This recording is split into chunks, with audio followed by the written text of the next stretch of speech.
Kita pasti pernah mendengar istilah fandom atau basis penggemar. Mulai dari fandom film, penyanyi, anime, bahkan supporter bola juga bisa dibilang fandom. Banyak kegiatan fandom yang dilakukan untuk mendukung idola mereka atau sekedar seru-seruan aja dan membangun komunitas mereka. Namun, terkadang ada juga drama fandom yang cukup panas sampai dikaitkan dengan obsesi. Jadi sebenarnya apa sih fandom itu?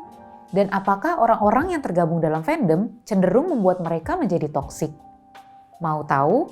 Mau paham? Sini, tak kasih paham.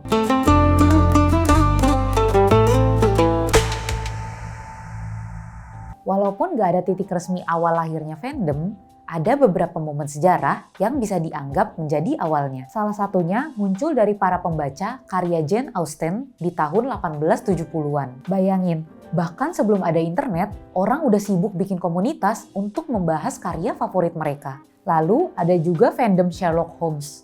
Waktu Holmes dibun-bun sama pengarangnya di tahun 1893, fansnya sampai bikin hari berkabung beneran di dunia nyata. Meski karakter fiksi, tapi dia meninggalkan duka bagi penggemarnya. Fandom Sherlock Holmes ini juga dianggap bikin fanfiction pertama yang tercatat secara historis, yaitu sekitar tahun 1897.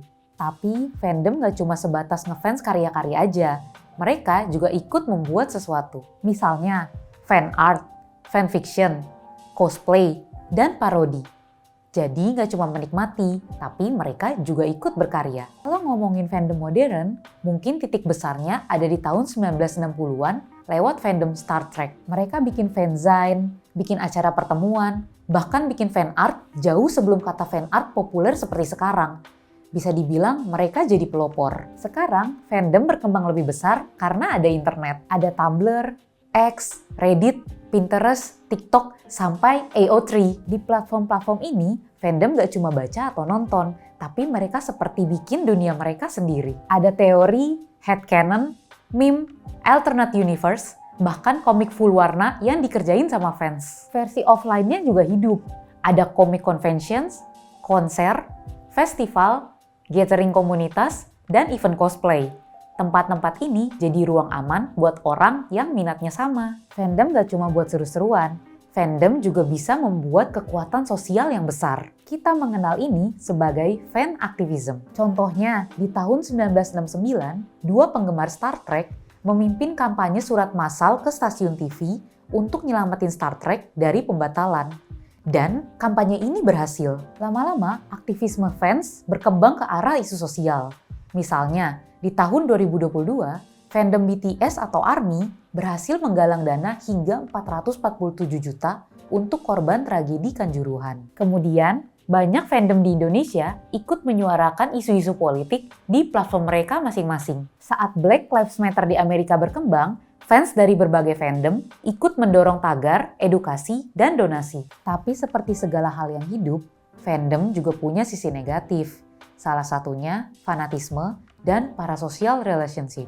Apalagi di era internet, konten harian, live streaming, update personal, semua itu bikin fans merasa mengenal idolanya lebih dalam dari kenyataan.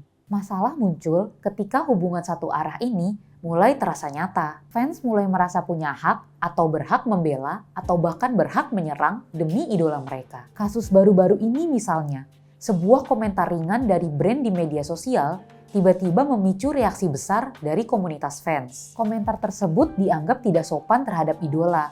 Lalu terjadi serangan digital, mispersepsi, sampai ada yang mencoba melibatkan pihak luar seperti tempat kerja seseorang. Dan akhirnya selesai dengan klarifikasi. Walaupun pada akhirnya masalah ini tidak berakhir buruk, namun tetap saja hal ini menunjukkan bahwa semua orang dalam hal ini bisa menjadi korban dari parasocial relationship dan fanatisme fans. Bergabung di fandom itu memang menyenangkan.